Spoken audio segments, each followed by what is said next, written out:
हमारे आदरणीय प्रधानमंत्री का भी जन्मदिन है। तो हमने आज का दिन इसलिए चुना कि ये बहुत शुभ दिन भी है और आप मध्य प्रदेश की बेटी हैं और बेटियों को हमारे आदरणीय प्रधानमंत्री भी बहुत प्रमोट करते हैं और हमारे आदरणीय मुख्यमंत्री शिवराज सिंह चौहान भी बहुत प्रमोट करते हैं। और मेट्रो मिरर भी हमेशा से बेटियों को और युवाओं को प्रमोट करता आया है।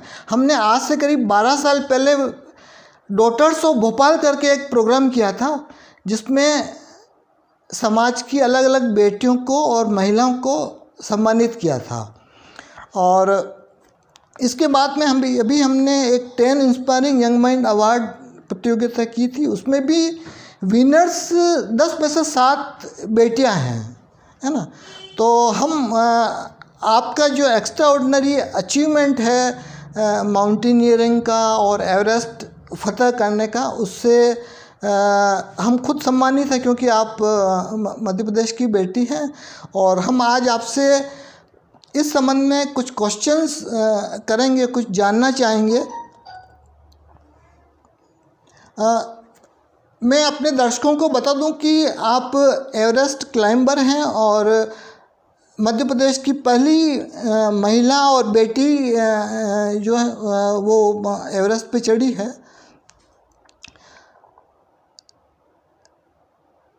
मेघा जी, मेट्रो मिरर सेलिब्रिटी सर्कल में आपका स्वागत है। अपने बारे में और परिवार के बारे में जानना चाहूँगा। आपकी परवरिश कहाँ हुई और कैसे हुई?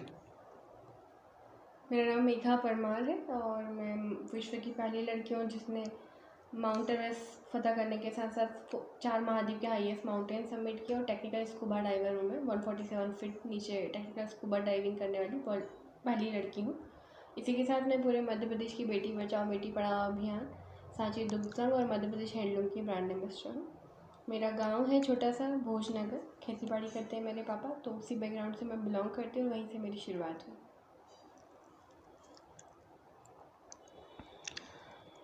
एवरेस्ट फतह करने का विचार आपको कैसे आया? ऐसा कोई प्लान नहीं था मेरा कि मेरे को माउंट एवरेस्ट सबमिट करना है, बट शुरू से था कि कुछ तो करना है। मुझे समझ नहीं आता था कि पहले क्या करना है। तो स्टार्टिंग में तो ड्रीम्स जस्ट लाइक ऐसे थे कि सिर्फ राख से बर्तन नहीं मांजना, घर में फ्रिज हो, तो ऐसे कोई सपना नहीं था कि माउंटेनियरिंग करनी है। कॉलेज में पहली बार पढ़ा था कि मध्य प्रदेश के 2 लड़कों ने माउंट एवरेस्ट सबमिट किया, तब पहली बार क्लिक हुआ था कि अरे मध्य प्रदेश से किसी लड़की ने माउंट एवरेस्ट सबमिट नहीं किया तो वो लड़की मैं क्यों नहीं हो सकती। वहाँ से मेरी शुरुआत हुई थी। इस सफ़र में आपको क्या क्या परेशानियाँ हुई वो बताएंगे आप? काफ़ी डिफ़िकल्ट रहता है एक्चुअली। हमारे मतलब 2 महीने का एक्सपेडिशन होता है हमारा। 4 कैंप होते हैं, हमेशा रात को क्लाइंबिंग करनी पड़ती है, स्नो हार्ड होती है, अवलांच आ जाते हैं, लेडर्स क्रॉस करने पड़ते हैं और कैंप लगाते हैं। डिहाइड्रेशन इतना हो जाता है कि यूरिन का कलर रेड हो जाता है। 7900 मीटर के बाद सप्लीमेंट ऑक्सीजन से जाना पड़ता है। उसके बाद ज़रूरी नहीं कि आप जिंदा वापस आ जाओ। और टॉप ऑफ द वर्ल्ड पे लोग पहुँच जाते हैं, बहुत कम ऐसे होते हैं कि ज़िंदा बच के आ पाते हैं। -47 डिग्री टेम्परेचर होता है, ऑक्सीजन होती नहीं, आप उस टेम्परेचर में इंडिया का फ्लैग निकालते हो, फीलिंग डिफरेंट होती है। सो डिफ़िकल्टीज तो बहुत होती है। आपको ट्रेनिंग और एवरेस्ट फतह करने में काफ़ी खर्च भी आया होगा, है ना। तो आपको सरकार या प्राइवेट संस्थाओं से कोई सहयोग मिला है? हाँ, मतलब मुझे मध्य प्रदेश सरकार की तरफ से 15 लाख रुपए की स्पॉन्सरशिप मिली, क्योंकि मध्य प्रदेश से कोई लड़की माउंट एवरेस्ट नहीं गई थी। तो मध्य प्रदेश सरकार का सपना था कि उनकी मध्य प्रदेश की कोई बेटी टॉप ऑफ द वर्ल्ड पे मध्य प्रदेश की नारी शक्ति का प्रतिनिधित्व करे। मध्य प्रदेश सरकार ने मुझे 15 लाख की स्पॉन्सरशिप दी थी और ट्राइडेंट ग्रुप ने मुझे स्पॉन्सर किया था। तो दोनों, क्योंकि ट्राइडेंट ग्रुप अपने हर टॉवेल पे लिखता है कि उनका लोगो टॉप ऑफ द वर्ल्ड पे गया है, तो ये ब्रांड का भी बड़ा प्रमोशन होता है। सो 2 लोगों ने मुझे सपोर्ट किया था। अच्छा, ट्राइडेंट ने भी कितना सपोर्ट किया? 12 लाख रुपए सपोर्ट किया। अच्छा, उससे मतलब सारे खर्चे आपके नहीं? अच्छा। मेरा अगला क्वेश्चन आपसे ये है कि जो युवा आपकी तरह एवरेस्ट फतह करने की सोच रहे हैं, है ना, उन्हें आप क्या सलाह देंगी और किन किन बातों का उन्हें ध्यान रखना चाहिए? ऑफकोर्स सबसे पहले तो ज़िद्दी होना चाहिए। जिद्दी? स्टार्टिंग में दर्द होता है तो हम लोग गिव अप कर देते हैं, तो नेवर गिव अप वाला थॉट होना इम्पॉर्टेंट है। दूसरा, ट्रेनिंग प्रॉपर करनी है, basic mountaining course, advance mountaining course करने हैं, और 25 लाख रुपए की राशि लगती है, तो स्पॉन्सरशिप के विषय में भी सोचना है। फिज़िकल के साथ मेंटल फिटनेस भी बहुत आवश्यक है, क्योंकि 70% मेंटल फिटनेस काम आती है, 30% फिज़िकल। बट 10 किलोमीटर हर दिन रनिंग करना है, 21 किलोमीटर करना है, ये सब कुछ तो ठीक है। उसके बाद भी आपको माउंटेनियरिंग का नॉलेज हो, और उसके बाद भी ज़रूरी नहीं कि माउंट एवरेस्ट सक्सेसफुल सबमिट हो सकता है। सो ये थॉट बिल्कुल तैयार है कि ज़रूरी नहीं कि जो हम सोच रहे हैं वैसा कुछ हो। तो मैं उन्हीं लोगों को कहूँगी जो बहुत ज़्यादा ज़िद्दी हों, वही माउंटेनियरिंग या माउंट एवरेस्ट जैसी फील्ड की। मतलब इसमें नेवर गिव अप वाला एटीट्यूड होना चाहिए, अदरवाइज तो आप आधे रास्ते से ही लौट के आना पड़ेगा हो सकता है बसों को। लेकिन आपको कोई ऐसी खास तकलीफ नहीं हुई फिजिकली? तो मेरी रीढ़ की हड्डी टूटी हुई है 3 जगह से। अरे तो मेरा ट्रेनिंग के दरमियान में मैं 12 फीट से नीचे गिर गई थी, तो मेरी रीढ़ की हड्डी में 3 हेयरलाइन फ्रैक्चर्स हो गए थे। देन रिकवरी के बाद मैं 1.5 साल का ब्रेक लेने के बाद माउंट एवरेस्ट सक्सेसफुल सबमिट हुआ। अच्छा अच्छा।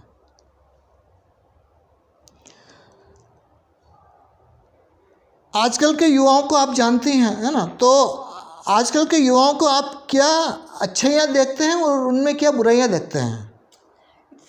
अभी का टाइम है क्विक लर्निंग। पहले क्या होता था, आधा टाइम तो ट्रैवलिंग में, जानकारी खोजने में निकल जाता था। अभी लोग यूथ के पास बहुत सारे अच्छे ऑप्शन है कि क्विकली हो जाएगा ना। बट वही क्विकनेस उनके लिए अभिशाप की तरह काम कर रहा है, क्योंकि वो खोजते क्या है और वो देखते क्या है, वो भूल जाते हैं जब वो खोज करने के लिए बैठते हैं।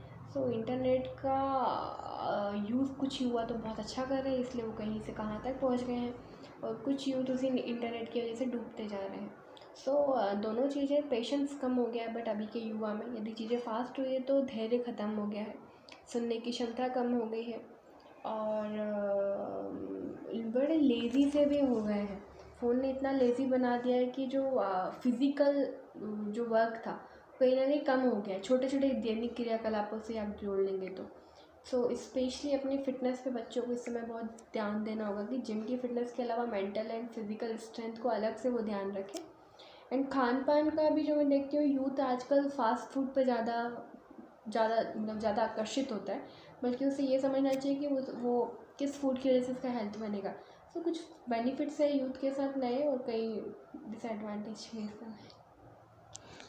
लेकिन फिर भी आप ये मानते हैं कि आज का यूथ अगर सोच ले तो कुछ भी कर सकता है? कुछ भी कर सकते हैं। यदि आप देखेंगे कि मतलब इस समय वो मल्टीटास्कर के रूप में काम कर रहे हैं। सो आजकल का यूथ मुझे लगता है मंझा हुआ है, अभी धीरे धीरे पेरेंट्स की भी उतनी वैल्यू समझने लगा है, तो है। समझने लगा है, पहले नहीं समझता था।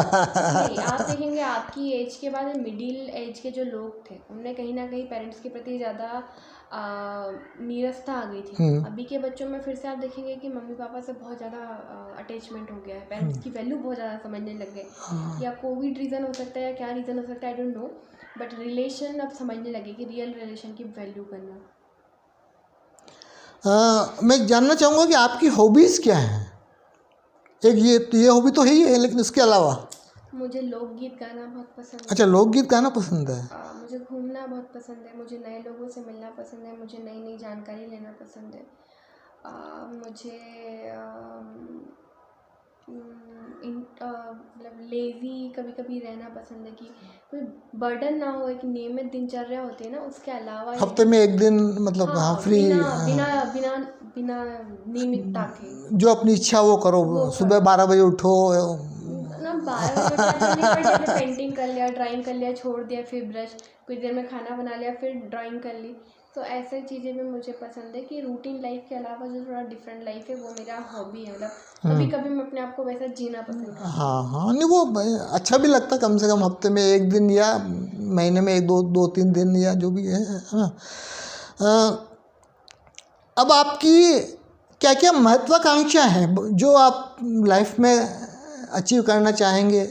मैं बहुत महत्वाकांक्षी लड़की हूँ, और मैं हमेशा प्रोडक्टिव लोगों से बात करती हूँ। जो लोग प्रोडक्टिव नहीं हैं, जो चिल करते हैं, मैं उनसे दूर रहती हूँ, क्योंकि मेरे बड़े बड़े सपने हैं। मुझे लगता है कि मैं उनके साथ चिल करने लग गई तो मैं भी कुछ दिनों में चिल करने लग जाऊँगी, तो सपने से धरे रह जाएंगे। सो मेरे काफ़ी सारी महत्वाकांक्षाएँ हैं, मुझे और ऊपर जाना है। माउंट एवरेस्ट पे तो मैं पहुँच चुकी हूँ, अब मुझे उड़ना है। सो उसी के लिए मैं लगी हुई हूँ, तैयारी कर रही हूँ। तो कभी कभी जो सपने आप खुल के पूछना चाहते हो वो मैं बता नहीं पाऊँगी। हमारे यहाँ दादी बोलती है कि बंद मुट्ठी लाख की, खुली मुट्ठी खाक की। तो जब तक आप पूरा नहीं कर लेते तब तक मत बताओ। हाँ नहीं, कोई सीक्रेट चीज़ नहीं बताया, लेकिन मतलब एक हाँ, मोटिव। मैंने बताया कि मैं उड़ना चाहती हूँ, उड़ूंगी मैं बहुत जल्दी। हाँ हाँ। और प्रोफेशनली जैसे ये तो एक आपका एज ए प्रोफेशनली करूँगी। अच्छा इन सब से मेरा अर्निंग हो रहा है अभी, इन सब चीज़ों को मैं प्रोफेशनली करूँगी। मैं 40 मिनट बोलने के 50,000 रुपये लेती हूँ। तो एज ए मोटिवेशनल स्पीकर मैं मार्केट में हूँ। अच्छा मोटिवेट आपको कई मौका। कई सारे स्कूल कॉलेजेस में बुलाती हूँ, क्योंकि सब लोग माउंट एवरेस्ट नहीं चढ़ सकते ना, भोजनगर से वहाँ तक। कई लोगों की इच्छा होती कैसे हुआ, क्या हुआ। सो एक टाइम के बाद आप कहीं भी अपनी चीज़ों को बिना मतलब आप पूरी ट्रेनिंग की तरह उनको बताते हो, देते हो यानी। अच्छा अच्छा।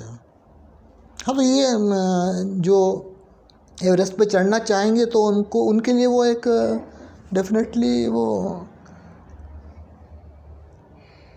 आपकी सरकार, समाज और मीडिया से क्या अपेक्षाएं हैं, जो हमने इन लोगों से भी पूछा था। और कोई एक्सपेक्टेशन नहीं है, मैं किसी से एक्सपेक्टेशन नहीं रखती। नहीं कुछ एक्सपेक्ट मतलब किसी भी तरह की एक्सपेक्टेशन। मेरे को ये था कि मैं एक बार गवर्नमेंट के पास, ये जॉब वॉब का होता है ना, लोग बोलते हैं जॉब जॉब, तो मुझे लगता है कि सरकार के भरोसे तो मैंने हाँ नहीं जॉब नहीं, उसके अलावा भी नो, मेरी कोई एक्सपेक्टेशन नहीं है मेरे पर्सनली रीज़न पे। यदि सामाजिक तौर पे कही जाए तो मुझे लगता है कि तीनों स्तंभ हिले हुए हैं अभी, तो उनमें ज़रूरी है थोड़ा स्थिरता लाने की।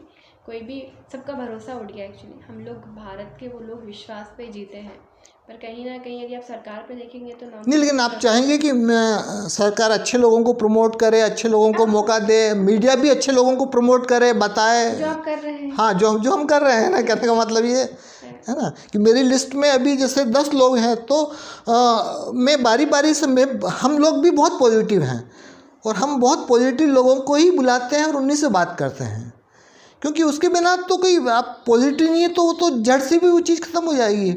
आप चढ़ने से पहले अगर आपने सोच लिया कि मैं गिर जाऊंगी, तो आप थोड़ी चढ़ेंगे फिर। तो पॉजिटिव तो लाइफ में होना बहुत ज़रूरी है, कोई भी काम आप करें तो मतलब अपेक्षाएं मीडिया से तो जो है वो आपने बता दी, सरकार से और समाज से कोई इस तरह की खास नहीं है।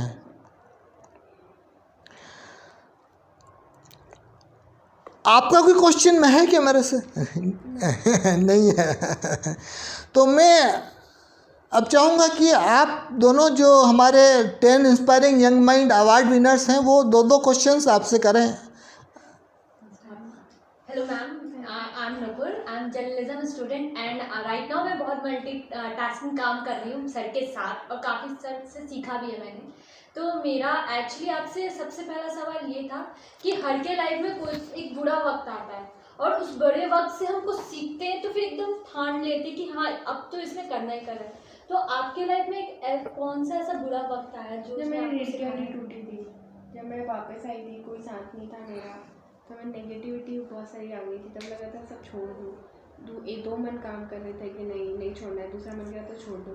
तो आपका शरीर नहीं रहेगा, नौकरी पैसा कुछ नहीं रहेगा, तब क्या करूँगी? नेवर गिव अप कर दूँगा ना। तो जो नेवर गिव अप वाला थॉट उसी समय आता नहीं, छोड़ना नहीं है। फिर मैं अपने आप से बोलती थी, जैसे हमारे आगे था ना, राम राम का नाम इतनी बार करो कि रोम रोम में आ जाए। तो मैं बोलती थी कि जब तक चढ़ूँगी नहीं तब तक छोड़ूंगी नहीं।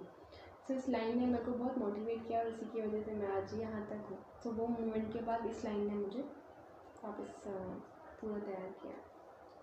मैम जब आप विन हो के आए, जब आप वहाँ तक एवरेस्ट तक जीत के आए, तो सबसे पहले आपके दिमाग में, आपकी फैमिली में सबसे पहला कौन आएगी जिसका कि मेरा बेस्ट फ्रेंड हो, मैं सबसे पहले मैं उन्हें बताऊँ कि मैं माउंट एवरेस्ट जाने से पहले मेरे पापा से बात हुई थी। तो पापा ने मुझे, बेटा तू आएगी कि नहीं आएगी?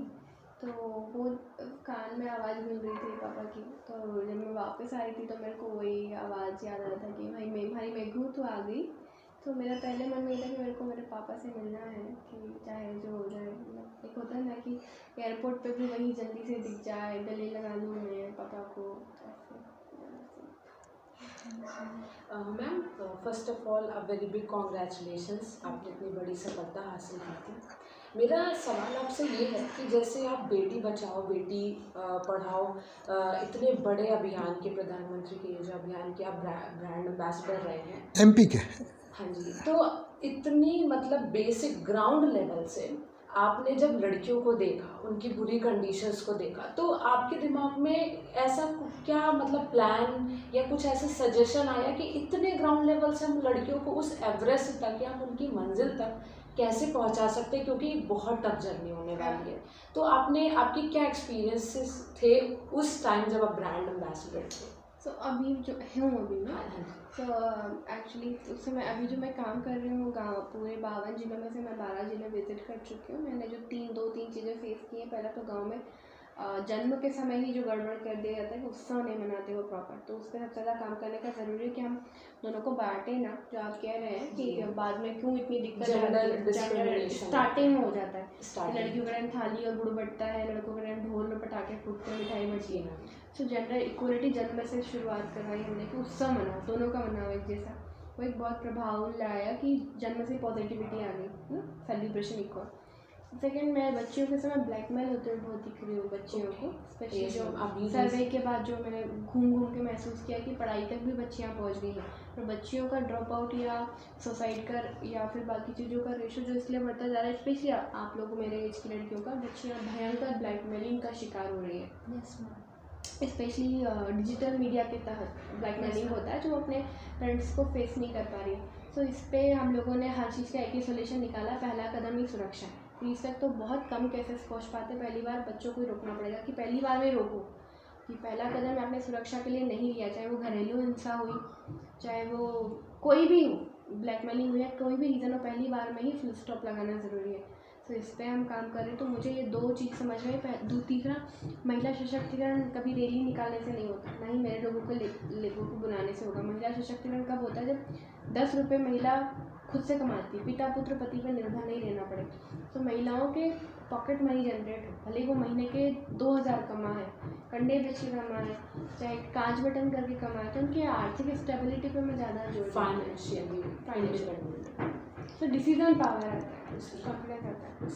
मैम, मेरा जो सेकंड क्वेश्चन है वो ये है कि माउंट एवरेस्ट पर अभी हाल ही की एक रिपोर्ट आई थी कि अप्रॉक्स 2 टन से ज़्यादा वहाँ पे प्लास्टिक वेस्ट मटेरियल पाया गया है। तो एज अ माउंट एवरेस्ट, हाँ, एज अ माउंटेनियर आपने उस माहौल को करीब से देखा होगा, तो फिर आप उस एसोसिएशन, जो माउंटेनिंग एसोसिएशन है या गवर्नमेंट है, आप क्या उन्हें सजेशंस देना चाहते हैं? क्योंकि इससे हमारे एनवायरनमेंट में बहुत बुरा असर पड़ रहा है, ग्लेशियर्स मेल्ट हो रहे हैं। तो आप एज अ माउंटेनियर क्या ऐसा कुछ सजेशंस देना चाहेंगे कि हमारा माउंट एवरेस्ट एक बार वापस खूबसूरत लगे? वैसे वो खूबसूरत है, बट अभी तक क्या है कि 350 से ज़्यादा डेड बॉडीज़ हैं। यस, जिनको लाया नहीं जा सकता। उनका वो डेड बॉडीज़ का टेंट और उनका गार्बेज कहाँ जाएगा? वहीं रहेगा ना। उन डेड बॉडीज़ को वापस नहीं लेके आ सकते हम लोग। -47 डिग्री टेम्परेचर, 8100 मीटर तक कुछ भी चीज़ उठा के नहीं ला सकते, दम नहीं होता शरीर में, क्योंकि करार नहीं होता। सो डेड बॉडीज़ का सबसे ज़्यादा गार्बेज। और तीसरा क्या होता है कि कुछ लोग क्लाइंबर जो थे वो अनट्रेंड, से 2019 में हुआ था कि 11 लोग खड़े मर गए थे, क्योंकि ट्रैफिक इतना ज़्यादा, परमिट इतनी ज़्यादा इशू कर दिए जाते थे। सो कई अनट्रेंड क्लाइंबर होते थे जिनको पहाड़ की वैल्यू नहीं पता है, तो हर कुछ चीज़ें वहीं फेंक देते थे। हम यदि रियल माउंटेनियर हैं, हमारे 40 बैग में 40 तक कैरी करके लेकर आते हैं, सिर्फ यूरिन करते हैं वहाँ पे, बाकी कोई डिस्पोज नहीं करते, क्योंकि हमें पता है कि एक रेपर फेंकूंगे ना, कभी उसमें स्नो वापस आ नहीं सकती। सो माउंटेनियर बनने में पहले माउंटेन को समझना ज़रूरी है। वो कब होगा? जब पढ़ाई करते हो, कोर्सेज करते हो, तब आके आप माउंटेनियर बनते हो। सो कहीं ना कहीं जो आपने पॉइंट कहा है वो है, उसका बहुत बड़ा रीज़न है कि कुछ लोग उठ के चले जाते हैं, उनको सोच नहीं पड़ती। उसका बहुत बड़ा उन्हें केवल अपर चार्म दिखता है। या और सेकंड डेड बॉडीज़ का गार्बेज बहुत ज़्यादा है। अगर मैम गवर्नमेंट अपनी तरफ से एफर्ट्स लगाए, हेलीकॉप्टर कोशिश भी की, पर हेलीकॉप्टर ब्लास्ट हो जाएगा 6100 मीटर के बाद। हमारा जो नीचे जाते प्रेशर बढ़ता है, ऊपर जाते प्रेशर घटता है, तो प्रेशर कम होने की वजह से ब्लास्ट हो जाते हैं, एरोप्लेन फूट जाते हैं। तो कैसे डेड बॉडीज़ की आप कुछ भी नहीं ला सकते, और इंसान की जाने की क्षमता नहीं हो पाती, बहुत मुश्किल से सबमिट होता है।